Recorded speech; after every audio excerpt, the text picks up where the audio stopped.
Every day we see the people around us getting sick, and one of the most common health issues today is altered blood pressure.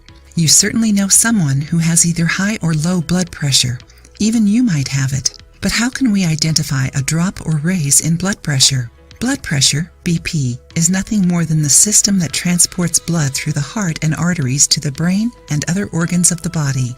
Regular blood pressure is 120/80. If the numbers are above this, 140/90 or higher, we call it hypertension, high blood pressure. If they are below 90/60, it is a case of hypotension, low blood pressure. A way of differentiating between high and low blood pressure is by the symptoms. When it is low, we feel a fainting sensation, weakness, drowsiness, blurred vision, and dry mouth. If your BP is high, you might get double or blurry vision, ringing in the ears, heart palpitations, persistent headaches, and pain in the back of your head.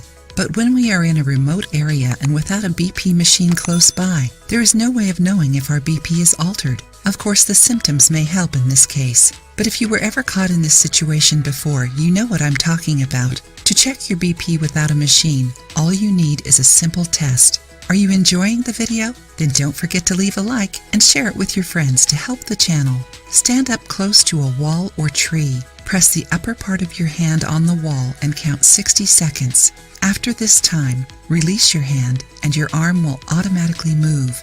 If your arm goes below your shoulder, your BP is low.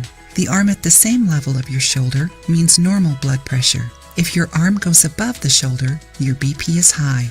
Try this method for a quick check, but don't forget to schedule a visit to your doctor to investigate the causes of your altered blood pressure.